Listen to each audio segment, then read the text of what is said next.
네, 4강 또 시작하겠습니다. 근데 이제 그 3강을 제가 마무리를 못 져가지고 조금 더 할 게 있는데, 요거는 뭐 제가 요것도 파일 다 여러분들 나눠 드리니까 여러분들이 읽어보시면은 뭐 그렇게 큰 어려움은 없을 거고, 좀 더 자세한 디테일한 정보를 원하시면은 그 제가 쓴 책, 우리 교재로 삼는 그 책을 읽어보시면은 뭐 거기에 뭐 충분한 사실 정보가 있기 때문에, 예. 그 책을 보시면 되는데, 근데 그 책을 보기 전에 이 강의를 먼저 듣고서 책을 읽으시면은 훨씬 잘 그것이 뭘 얘기하는지를 그 의미를 빨리 습득을 하실 거예요. 그죠? 여기 큰 그림을 머릿속에 갖고 그다음에 책을 하나하나 읽으면은 이해하는 속도가 훨씬 빠릅니다. 예. 그렇게 좀 생각해 주시면 좋겠습니다. 자, 그다음에 이제 이제 나일강이 이렇게 이제 유용을 하니까, 그죠? 아니, 농부들의 천국인 거예요. 이렇게 편하게 먹고 살 수가 없는 거예요. 그죠? 예, 식탁도 풍요롭고, 농사 짓기도 너무 편하고, 막 이렇게 되는 거죠. 그죠? 그러니까 이 사람들은 자기들이 믿는 신이 모든 걸 다 이렇게 세팅을 딱 해줬다고 그러는 거예요. 자기들을 위해서. 그러니까 이 사람들은 뭐예요? 신이 우리에게 준 천직은 뭐라는 거예요? 바로 나일강에서 농사 짓고 지으면서 먹고 사는 거, 이걸 천직이라고 생각을 하는 거예요. 그러니까 이 목축은 뭐예요? 이거는 신이 우리에게 준 직업이 아니라는 거예요. 그러니까 이 애굽에는 목축하는 사람이 없어요. 그 목축을 누가 합니까, 그러면은? 그 이방인들이 와가지고, 우리도 3D 그런 것들을 우리가 지금 한국에서 보면 누가 합니까? 농사짓고 그런 것들 누가 하는 거예요? 외국 사람들 들여다가 이제 값싼 임금으로 이렇게 해서 하지 않습니까? 애굽도 마찬가지예요. 나머지 목축도 이방인에게 주고, 심지어 군인들도 이방인들에게 용병으로 하고, 전부 다. 근데 애굽 사람들은 농사가 천직이라고 믿는 거예요. 그것이 바로 아까 제가 말씀드렸던 마트를 유지하는 거예요. 그러니까 애굽의 그 신이 처음 그 신의 그 규칙대로 모든 게 딱 완벽하게 돼 있는 건데, 그거를 깨면 어떻게 돼요? 세상에 혼란이 온다고 본 거예요. 근데 그걸 잘 지켜야 안정이 오는데, 그걸 하기 위해서는 그 마트, 그 중에 하나가 바로 농업인으로서의 자기의 그 책임을 다하는 거, 요구를 하는 게 자기들의 천직이라고 그렇게 생각을 한 거예요. 그러니까 우리가 그 잘 아는 그 창세기 46장에 나오는 그거 우리 한번 볼까요? 그 창세기 46장 보면은 애굽 사람은 뭐예요? 목축을 가증히 여기나니. 왜 목축을 가증히 여깁니까? 바로 그 신이 준 마트를 깨는 거기 때문에 그런 거예요. 그러니까 이 사람들은 마트를 지키는 게 최고의 가치로 본 겁니다. 그 마트가 어디서 확인이 되는 거예요? 홍수에서 확인해. 나일강의 홍수. 모든 것이 완벽하게 쫙 돼 있는 거예요. 자기들이 손볼 게 없어요. 고칠 게 없는 거예요. 쉽게 말씀드리면. 그냥 그대로만 유지하면 되는 거예요. 그게 자기들의 사명이라고 본 겁니다. 그죠? 그러니까 이 목축은 자기네들이 할 일이 아니라는 거예요. 안 하는 겁니다. 요셉이 이걸 알았던 거예요. 그래서 사실은 여기 보면 창세기 45장에 보면은 바로 왕이 뭐라고 얘기하냐면은 여기 18절에 보면은 내가 너희에게 애굽 땅 아름다운 것을 주리니 너희가 나라에 기름진 것을 먹으리라. 뭐예요?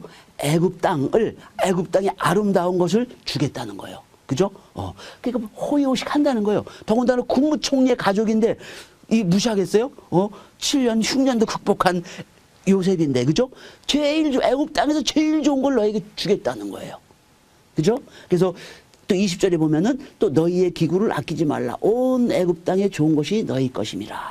애굽 땅에 좋은 것이 다 너희에게 주겠다는 거예요. 이런 거에도 불구하고 바로가 이렇게 약속했음에도 불구하고 요셉은 뭐 합니까? 이거를 주십시오. 우리 같으면 다 받는 거죠. 감사합니다. 이 넙죽 받았을 거예요. 넙죽 받았으면 어떻게 됐을까요? 이 야곱의 70가족은 어떻게 됐을까요? 그냥 애굽 토착민이 됐을 거예요. 그죠? 그렇게 해서 430년 동안 있었던 거 아닙니까? 그죠? 430년 동안 그냥 애굽 사람하고 똑같이 그냥 같이 땅에서 먹고 마시고 뭐하고 막 이러다가는 같이 또 혼인도 막 섞여서 하고 막 이렇게. 그러면 아브라함의 자손이 있는 거, 아브라함의 언약을 완성시켜야 될 그 후손으로서의 그런 언약의 그 책임 같은 게 뭐예요? 다 잊어버렸을 거예요. 그럼 이거 어떻게 되는 거예요? 하나님의 언약이 이루어지지 못하는 거잖아요. 그럼 하나님의 언약이 가짜가 돼버린 거예요. 하나님이 실현하신 거죠. 하나님의 입에서 나온 말씀은 뭐 전부 다 열매가 돼야 되는데 이렇게 돼서 안 된 거예요. 요셉은 그걸 알고 있었던 거예요. 그러니까 자기네 그 형제들이 고생할 걸 안 거죠. 그죠? 당연히 농부면, 애굽 사람들이 좋아하는 농사를 지으면은 편하게 먹고 살 텐데, 가장 싫어한다는 건 또 뭐예요? 저 사람 목축이냐? 목동이야 이러면 어떻게 하는 거야? 자식 이게 하대하는 거 아니에요? 처음 봐 아주 그런 식으로 그죠? 그러니까 종노릇 하는 거 종노릇. 근데 자기 형제들이 종노릇을 할 줄 알면서도 그렇게 하게 요셉이 떠미는 거죠. 그 제가 보기에는 이 430년 동안 이 이스라엘 백성들의 그 원성이 하나님께 닿았다 그러는데 그 원성의 내용 중에 하나는 요셉에 가는 것도 있을 것 같아요. 왜 요셉이 우리를 이렇게 해가지고 이렇게 힘들게 하냐 말이야. 막 이런 식으로 그런 의미가 들어가 있을 것 같아요. 그죠? 예. 그죠? 요셉은 그거를 영적인 눈에 뜬 거죠. 그죠? 그러니까 너희들이 종살이지만은 그렇게 해서 애굽인 아브라함의 후손으로서 그 아이덴티티, 동질성, 그 정체성을 유지를 해서, 그죠?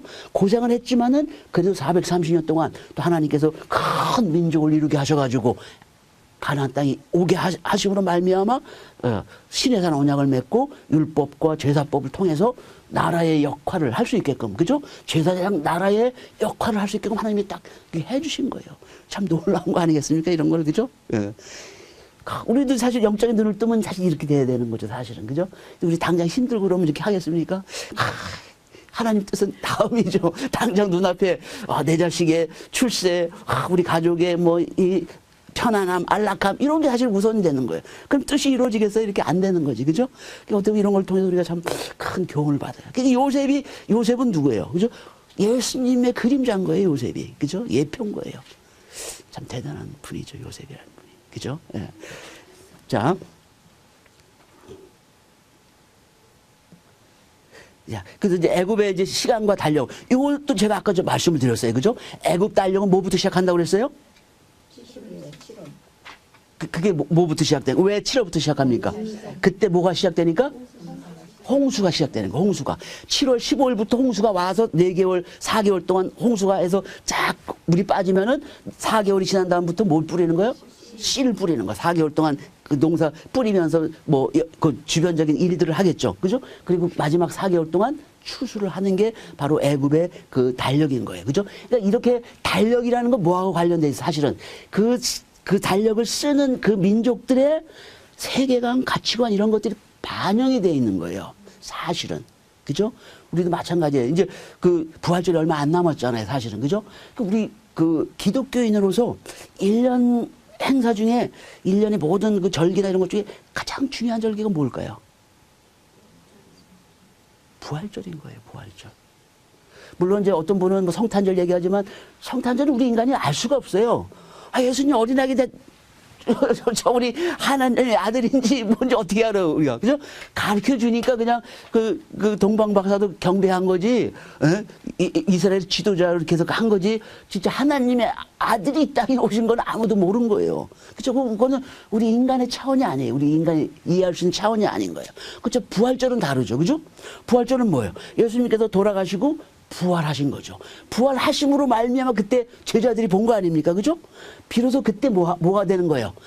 신성과 우리 인간의 우리 인성이 뭐가 되는 거예요? 만남이 이루어진 거죠. 그러니까 제자들이 눈이 탁 뜨인 거예요. 야, 정말 부활이라는 건 뭐예요? 영원한 생명이잖아요. 예수님이 영생에 대해서 많이 말씀을 하셨잖아요. 그죠? 그때는 그냥 기름한테 저런 세계가 있나 없나 그냥 반신반의했던 거죠. 그죠? 근데 예수님 부활체를 보는 순간 뭐예요? 예수님 그 말씀이 거짓이 아니구나를 깨닫게 된 거죠. 비로소 그때부터 영의 세계가 눈이 뜨기 시작을 한 거예요. 그게 바로 기독교의 사실 어떻게 보면 엄밀한 의미에서는 기독교가 시작이 된 게 바로 거기서부터 시작됐다고 볼 수가 있는 거예요. 그러니까 제자들이 그걸 알고 나서부터 이제 다시 뭐예요? 그러면 예수님 왜 돌아가셨을까? 십자가 왜 돌아가셨을까? 이걸 생각하게 된 거예요. 옛날에 하신 말씀, 공생의 3년 동안 제자들의 가르친 말씀 생각나는 거죠. 내가 십자가에서 죽어야 뭐 되는 거예요? 너희들이 죄사함을 받고 구원을 받을 수 있다는 그 가르침이 생각나니까 공생애부터 쫙 해가지고 예수님께서 하신 그 사역들의 의미가 전부 다 이해가 되기 시작을 한 거예요. 그죠? 그러니까 부활절이 사실은 우리 이 기독교인의 사실은 신념과 마찬가지인 거예요. 그러니까 우리가 1년을, 우리 남은 생애를 무슨 힘으로 살아가야 됩니까? 부활절의 힘으로 살아가야 되는 거예요. 부활을 통해서 그 영원한 세계에 대한 그 12제자들이 보여준 그 확신, 그 증거, 사실, 그걸 통해서 우리가 한 1년을 살아가야 되는 거예요. 그죠? 그래서 올 부활절에 그 확신을, 그래서 우리 지금 사순절이지만 사실 사순절의 의미는 뭐예요? 그 부활절 우리가 다시 제대로 맞이하기 위해서 지난 1년 동안 작년 부활절부터 지금까지 우리가 다시 한번 돌아보는 거예요. 정말 내가 그 영원한 생명에 대한 확신이 얼마나 있었나. 정말 요셉같이 이런 영에 대한 세계에 내가 눈을 떴나. 그렇게 했더라면 내가 이것은 이렇게 하지 말고 이렇게 했어야 되는 건데 과연 내가 그렇게 살아왔나. 이게 반성하는 거예요. 반성. 그래서 이제 이번에 부활절을 맞으면은 그죠? 이제 다시 또 한 해를 시작하는 거잖아요. 그죠? 아, 작년 내가 이거 잘못했고 이렇게 해서 후회스러웠어. 하나님 앞에 죄송함. 이제 올해는 이제 그러지 말고 정말 내가 좀 더 차라리 완벽하진 못하지만 불완전하지만 그래도 지난 해보다는 내가 조금 더 잘해야 되겠지. 작년보다 내가 나아야 되겠지. 이런 각오로 하는 게 바로 이 부활절이 갖고 있는 의미인 거예요. 그죠? 그런 거 없이 뭐 그냥, 그러니까 회개와 갱신도 막연하게 회개와 갱신하면은 뭐, 우리가 사실 늘 회개하고 그래야 되는 거죠. 왜 우리 죄악된 인간이니까 사실 아무리 마음을 굳게 먹어도 자꾸 죄를 짓는 게 우리지만은, 그죠? 그럼 막연한 회개와 갱신이 아니라 바로 이 부활이라는 개념에 근거한 회개와 갱신을 해야 되는 거예요. 그 이상 중요한 게 뭐 있겠습니까? 자질구레한 이 잘못 막 이런 것은 늘 일어나는 거예요. 그러나 우리가 정말 잊어서는 안 될 최후의 그 보루가 뭡니까? 하나님이 약속하는 최후의 보루가 뭐예요? 영생이죠. 그렇죠. 영생 변화 그거죠. 거기에 대한 내 믿음이 흔들렸나 안 흔들렸나. 그 이상 중요한 게 뭐가 있어요. 그죠? 그것만 흔들리지 않으면은 하나님 앞에 우리 설 수가 있는 거죠. 근데 이제 그게 얼마나 확실해야 하느냐가 문제인 거죠. 그 요셉은 자기 형제들이 430년 동안 고통당할 걸 알면서도 그 길로 가게 한 거예요. 그런 확신이 있었기 때문에 그렇게 된 거죠. 그죠? 우리도 마찬가지. 이번에 이걸 맞이하면서 똑같은 그런 의미가 사실 있는 거죠. 자, 이렇게 해서 이제 그 달력을 이제 알아봤고요. 예, 이제 고대 애굽인들의 삶, 그 뒤를 이어서 예, 이제 하겠습니다. 자, 그래서 이제 이러한 그 환경 속에서 뭐가 생기는 겁니까? 이제 세계관, 세상을 보는 눈이 애굽 사람들에게 생기기 시작을 하는 거예요. 근데 이 사람들은 문명인이라기보단 뭐라는 거예요?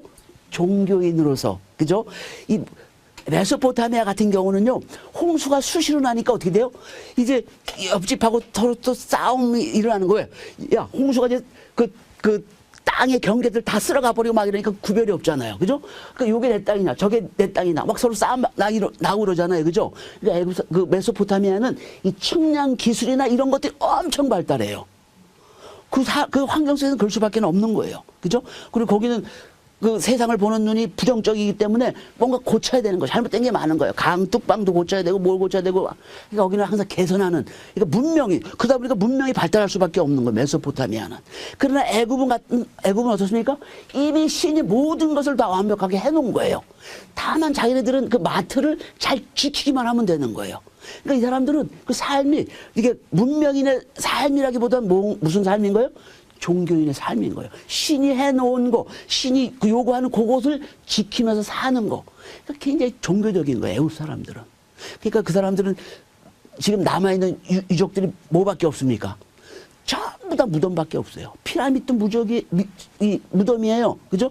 근데 피라미드는 왕을 위한 무덤이죠. 그럼 나중에 신하들은 왕만 피라미드 있어? 그 신하들은 뭐예요? 그 큰 피라미드는 없지만은 작은 피라미드를 만드는 거예요. 근데 이제 그래도 신하들은 그래도 돈 좀 있잖아요. 일반 평민들은 돈은 없잖아요. 그러니까 이 사람들 무덤을 그죠? 그렇게 화려하긴 못하더라도 조그만한 식의 그 무덤을 화려하게 치장을 하는 거예요. 그러니까 애굽은 전부 다 무덤밖에 남아있는 게 없어요. 다른 게 하나도 없어. 무덤밖에 없어요. 그러니까 뭘 얘기해주면 바로 애굽 사람들의 신앙, 종교성을 얘기하는 거예요. 그렇게 살 수밖에 없어요. 왜? 처음부터 다 셋업이 딱 돼 있으니까 그 신에 대한 그 바람, 그 신의 그 요구에 대한 그 성취, 이런 것밖에 이 사람들의 모습에 남아있는 게 없는 거예요. 그러니까 대단한 신앙심을 갖고 있는 사람들이에요. 비록 잘못된 신앙이지만은 그 신앙에 대한 뜨거움은 대단한 거예요.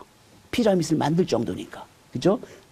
그래서 이 사람들은, 그러니까 이게 신이 이렇게 그 모든 것을 완벽한 이런 상황을 준 이유는 뭐냐면은 바로 그 사후세계, 영원한 그 생명의 세계에 들어갈 수 있게끔 해주기 위한 조건들을 신이 준 거라고 그렇게 믿고 있는 거예요. 그죠? 그러니까 우리 보통 보면 우리도 이제 사람들 이렇게 보면은 여유 있는 사람들 보면 어떻게 보면 삶에 좀 돈이 여유가 있고 뭐 이런 사람들은 둘로 나눠져요. 아주 돈독한 시장심을 갖든지 아니면 어떻게 되는 거예요? 그 물질의 그 맛에 빠져가지고 그냥 그 파리가 그 꿀단지에 들어가서 그냥 허부적대듯이 이렇게 대부분 그런 거예요. 근데 애굽 사람들은 그 환경을 보고 신을 생각한 거예요.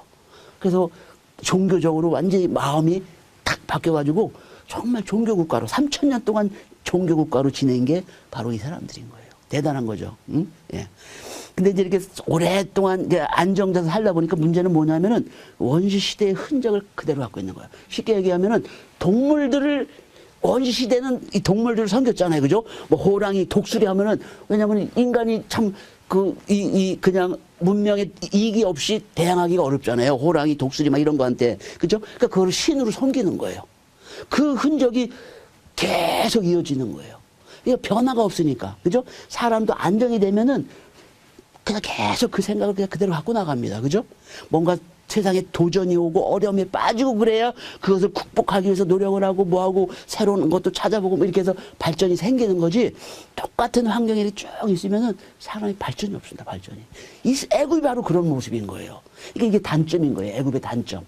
그리고 문자도 이 사람들은 무슨 문자를 씁니까? 상형 문자를 쓰는 거예요. 상형 문자. 여러분 상형 문자가 뭐예요? 그림 문자거든요. 그림 문자. 그죠? 사자, 뭐 이렇게 모양을 사자를 그려가지고 이렇게 하고 뭐하고 이런 식의. 그러니까 가장 원시적인 문자가 상형 문자거든요. 그 애굽은 거의 3,000년 동안 상형 문자를 그냥 쓰는 거예요. 발전이 없는 거예요. 발전이. 이 사람도 좀 심하게 얘기하면은 더하기 빼기밖에 못해요. 나누기 곱하기를 못하는 거예요. 그러니까 군인들 월급 줄 때 이거 얼마 시간이 많이 걸리겠어요. 하루에 이제 한 달 월급으로 보리빵 10개. 또 이 사람들 보리로 다 맥주를 만들어서 이제 음료수로 먹는 거예요. 물이 안 좋으니까. 그래서 또 맥주 담은 거 10개. 그럼 10개씩. 사람 100명이야. 그럼 10개씩 나눠가지고 이렇게 해서 이렇게 하나씩 해서 이렇게 시간이 얼마나 걸리겠어요. 조금만 해보면은 10개니까 10 곱하기 10은 100. 이렇게 100. 이렇게 해서 딱딱 계산하면 이게 금방 나올 텐데 그걸 못 하는 거예요. 왜 그렇습니까? 사람이 도전이 없으면 그렇게 되는 거예요. 부잣집 아들이 그런 경우 많아요. 제가 볼 때는. 부잣집 아들이. 어릴 때부터 고민이 없는 거예요. 그죠? 고민이 없으니까 머리를 안 쓰는 거예요. 그냥 게임이나 하고, 뭐 마약이나 하고, 뭐 이렇게 하는 경우 많은 거예요. 바로 애굽 사람들이 바로 그렇게 변화가 없이 이제 그대로 사는 거예요. 안타깝기도 한 거죠. 그러니까 제가 보기엔 그런 거예요. 환경이. 막 이렇게 좀 어려운 환경이 있어도 그것이 나한테 복이 될지 저주가 될지는 모르는 거예요. 내가 어떻게 대응하냐에 따라 달려있는 것 같아요. 좋은 환경을 줬다고 해서 그 환경이 꼭 나한테 유익한 것만은 아닌 거예요. 부모가 물려준 그 많은 재산을 다 털어먹고 나중에 뭐예요? 비참하게 사는 사람들 꽤 있어요. 자기가 그걸 통해서 배우지를 못한 거예요. 그냥 생각 없이 살다 보니까 다 털어먹고 그렇게 되는 거죠. 그죠?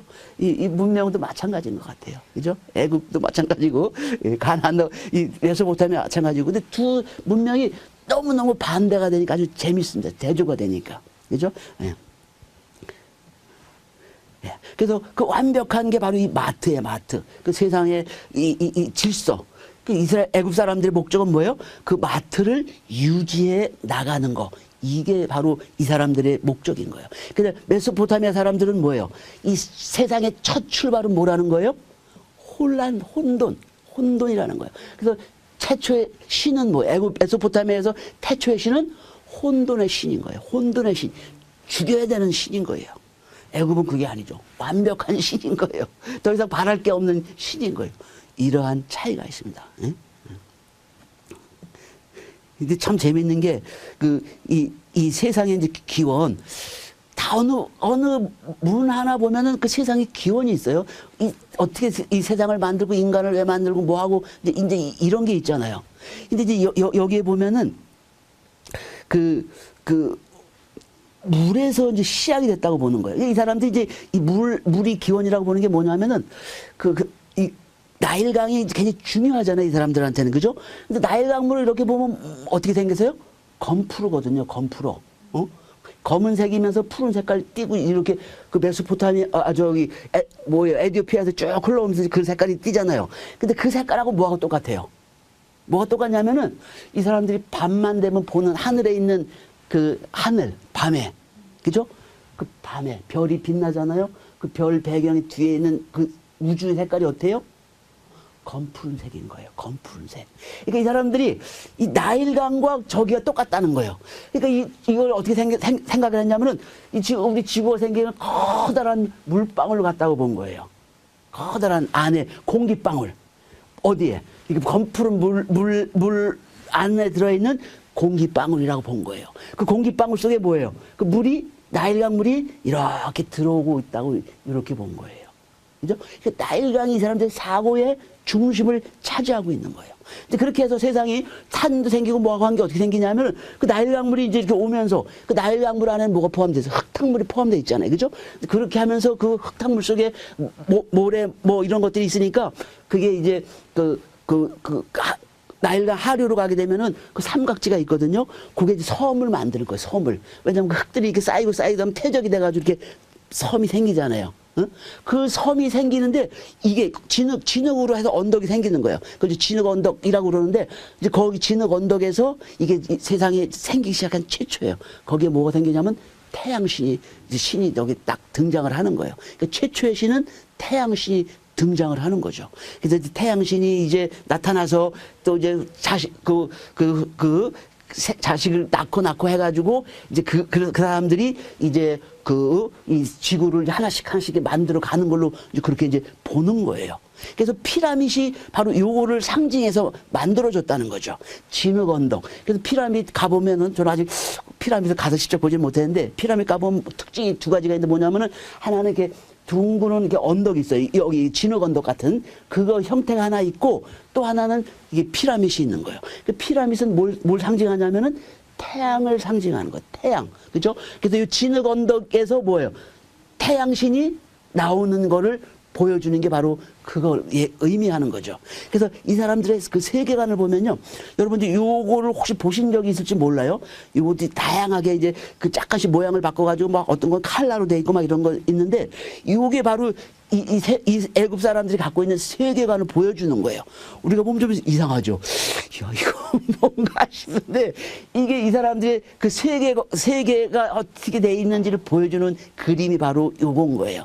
그래서 태양신이 뭘 만드냐면은 제가 이걸 하나 넘길게요. 여기 이제 슈라는 그 신을 낳는 거죠. 그러니까 혼자서 낳는 거예요. 혼자서. 그 슈라는 신은 무슨 신이냐면은 공간의 신이에요. 공간.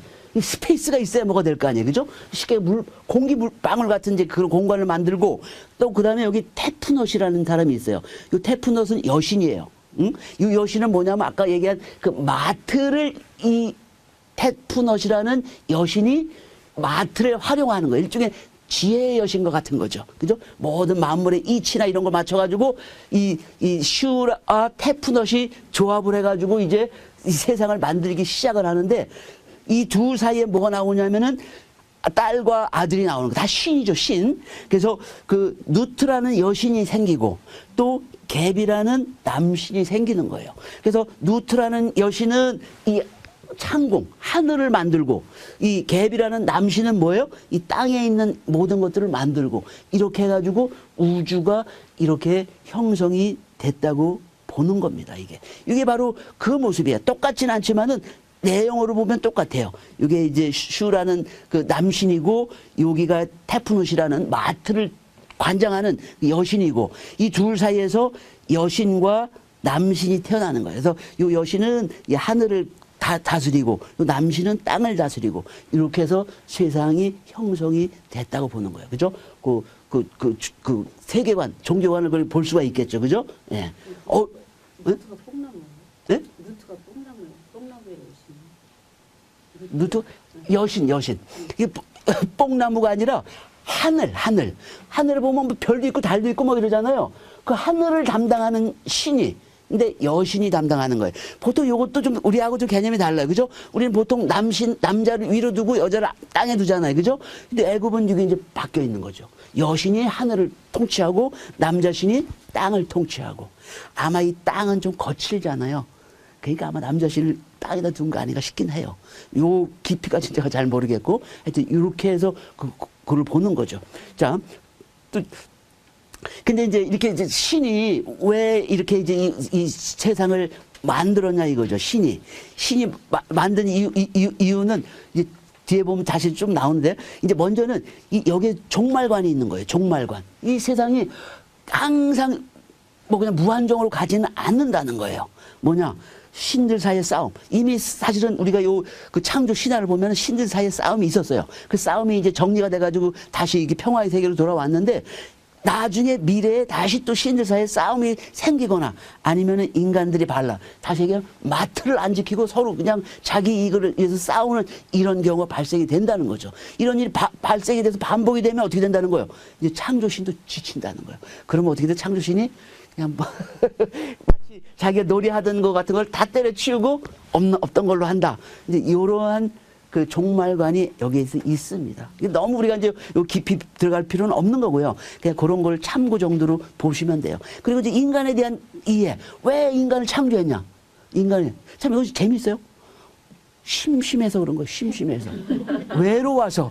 신이 혼자 있다 보니까 심심한 거예요. 그래서 뭔가 일을 벌리려고 그러는 거예요.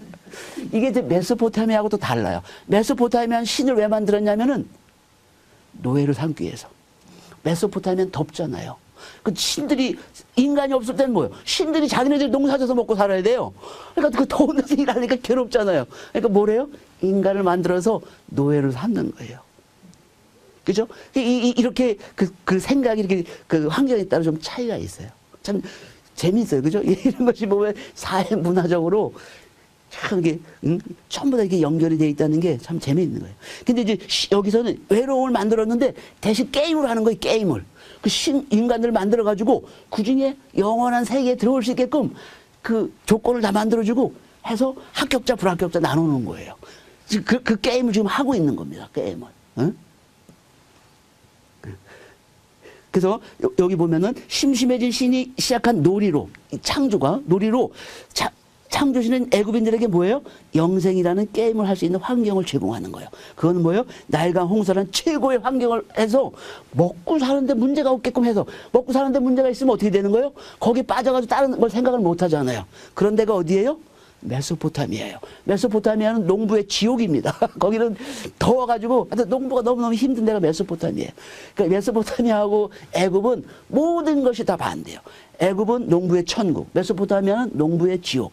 그러니까 메소포타미아에서 농부가 농사 짓느라고 거기에 모든 걸 하니까 다른 걸 생각할 시간이 없어요. 사후세계? 사람이 죽는 건 알지만은 사후세계에 대한 대비나 뭐 거기에 대한 연구가 거의 없는 거예요. 이렇게 차이가 납니다. 이렇게. 그죠? 예. 자, 이렇게 좋은 환경을 준 이유가 바로 이 게임을 위해서. 그래서 여기 보면은 이제 그 네 가지 조건을 마련해 준 거예요. 네 가지 조건을. 뭐냐면은 첫 번째로는 공기를 주는 거예요. 숨을 쉴 수 있게끔 공기를 주고, 또 두 번째로는 나일강 홍수를 보내서 풍족하게 먹고 살 수 있게 하고, 또 모든 사람이 균등한 가능성. 이것도 대단해요. 응? 부자만 뭐 공부할 수 있게끔, 가난한 사람 공부할 수 있게끔 이런 게 아니라 모든 사람이 균등하게, 모든 애국 사람들이 잘 먹고 사는 거에 걱정하지 않고 할 수 있게끔 해가지고 균등한 기회를 주는 거예요. 참 재밌는 아이디어 아닙니까 이게? 그래가지고 마음이 항상 어디에? 마음이 항상 서쪽, 이 사후세계에서 태양이 동쪽에서 떠서 서쪽으로 지잖아요. 그죠? 그 서쪽은 죽음의 세계인 거예요. 그 죽음은 어디에? 그 서쪽의 나라로 가는 거예요. 지하세계로.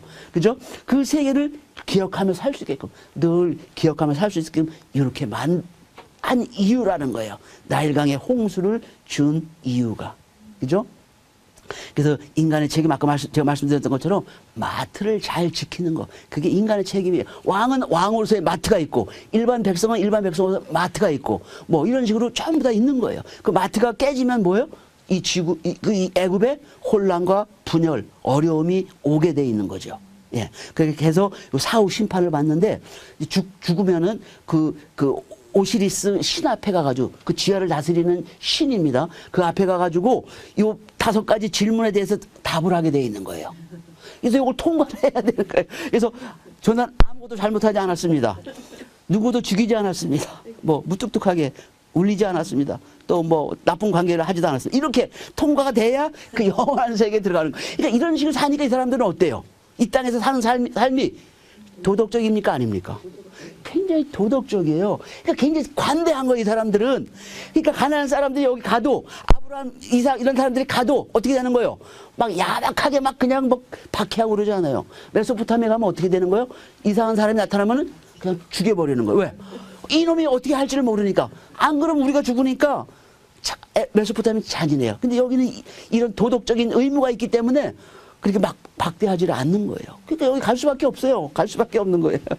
그래서 이게 이제 바로 그 그림인데 여기 보면은 이게 이제 정의의 깃털이에요. 깃털. 이게 참 깃털은 뭐예요? 가볍잖아요. 그죠? 사실은 사람이 이 신이 갖고 있는 그 정의의 가장 가벼운 새의 깃털처럼 그 깃털만도 못한 거예요, 사실은.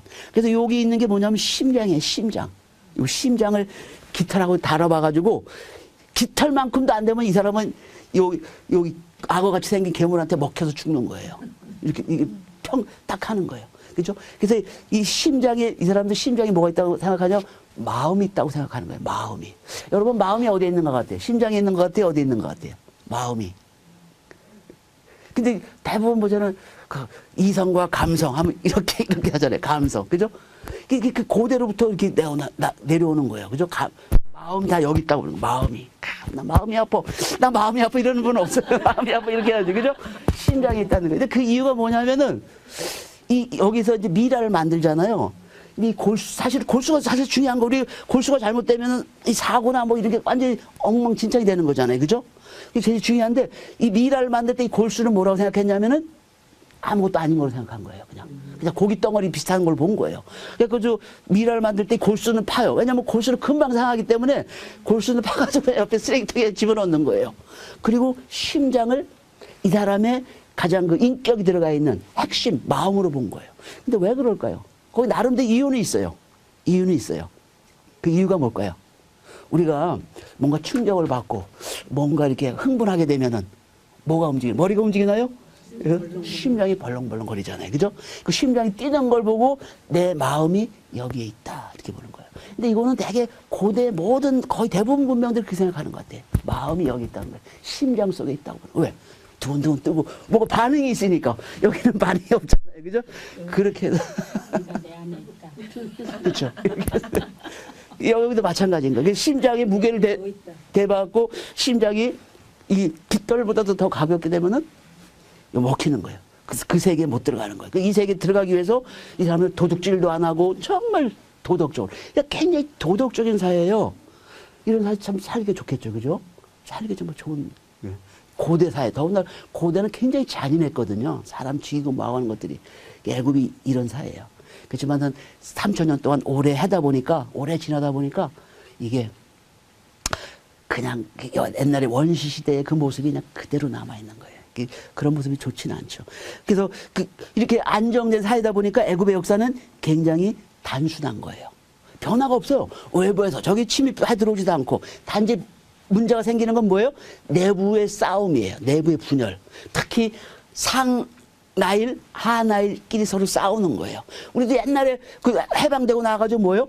남한과 북한 뭐 축구샵하고 막 이랬잖아요. 평양 축팀, 서울팀에서 축구샵하고 막 이랬잖아요. 그죠? 조선시대에도 북쪽 출신과 남쪽 출신 사이에 그런 대립이 있고 막 그랬어요. 그죠? 이상하게 항상 어디나 다 그런 모습이 있어요. 보면 애굽도 상나일과 하나일 사이에 트러블이 있고 메소포타미아도 마찬가지예요. 사실 아수르는 그 위쪽에 있는 그 나라거든요. 민족이고 아래에 있는 바벨론이에요. 아수르와 바벨론 서로 싸우고. 되게 보면 그래요. 항상. 그죠? 그러니까 사람은 그냥 혼자 평화롭게 같이 이렇게 살 수가 없는 것 같아요. 항상 적이 있는 것 같아요. 이 땅에서 사는 삶은. 항상 둘 꼭 나눠지더라고요. 이상하게. 여기 있는 모든 것도 항상 그런 모습이 있는 거예요. 자, 그래서 이 왕국이 3,000년 동안 평안하다 보니까 역사가 아주 단순합니다, 역사가. 응?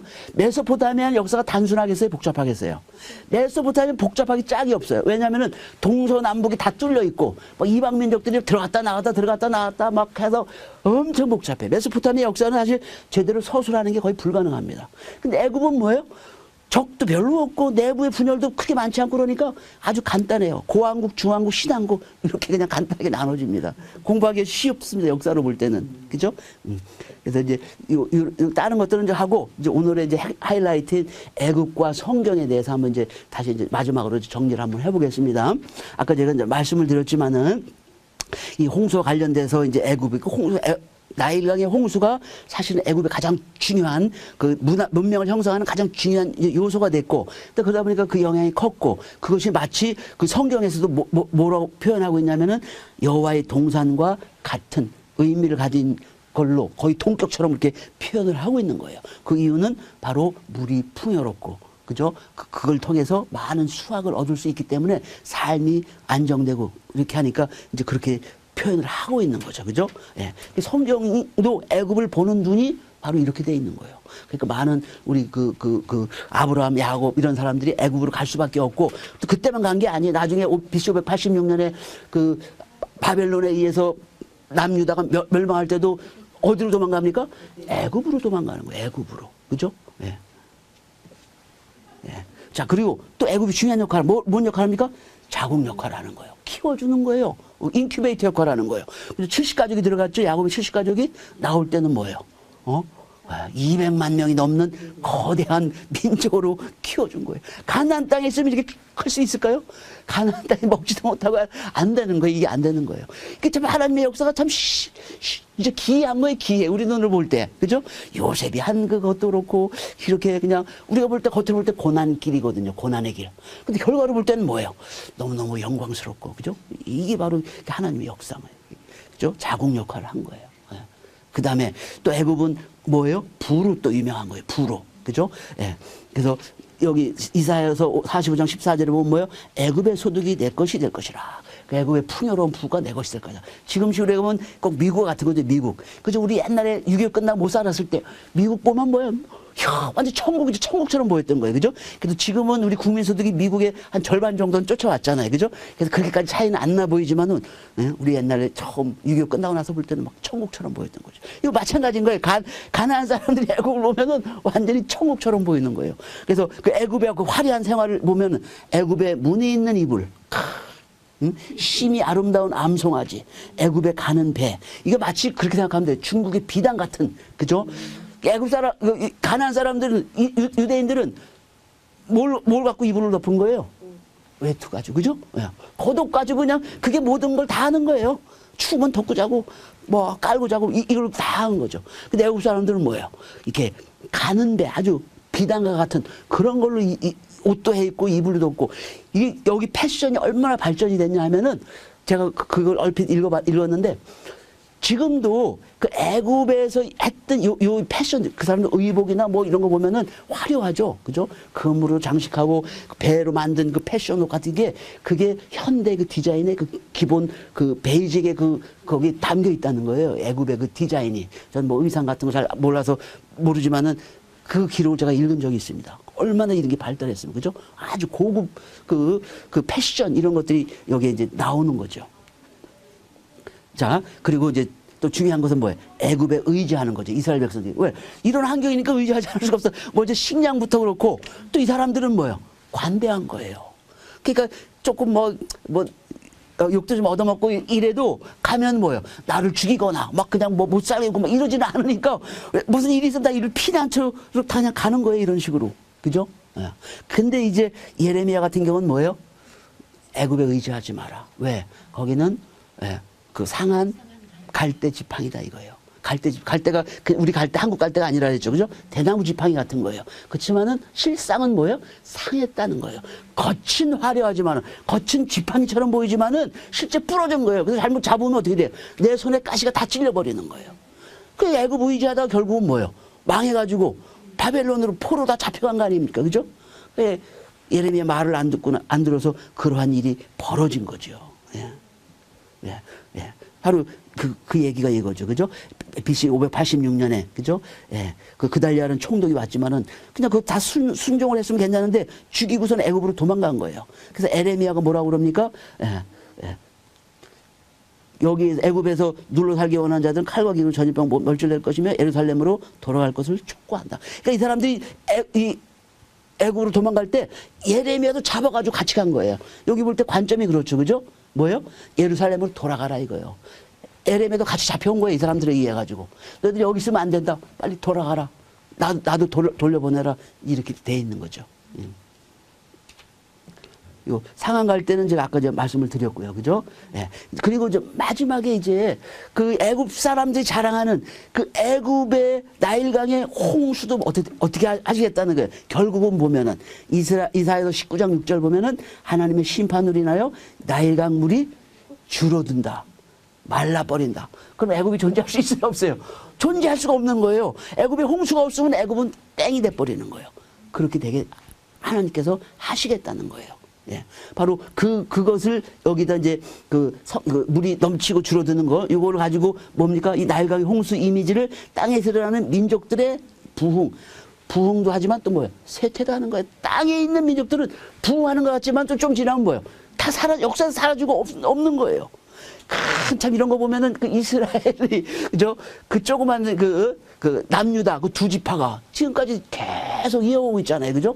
그 애굽과 메소포타미아 그 강대국 사이에 끼어가지고 이렇게 생명력을 유지해오는 거 보면은 이런 걸 보면 그런 걸 느끼는 거예요, 그죠? 애굽, 메소포타미아 다 사라졌습니다, 없어졌어요. 그렇지만은 유대인들은 아직도 살아있는 거예요. 그렇죠? 이게 하나님께서 뜻을 두고 이렇게 역사를 하시니까 이렇게 유지가 되는 거예요. 그 뜻이 이제 우리한테 이어온 거 아닙니까? 우리도 이제 거기에 맞춰서 우리가 그 유대인들이 뒤를 이어서 마지막 하나님의 그 뜻을 완성을 해야 되는 거죠. 자, 결론으로 이제 다 끝났습니다. 이제 결론으로. 그죠? 우리가 이제 이런 것처럼 보면은 그냥 단순히 성경만 읽어갖고는 안 되는 거예요. 그죠? 우리가 어떻게 해야 됩니까?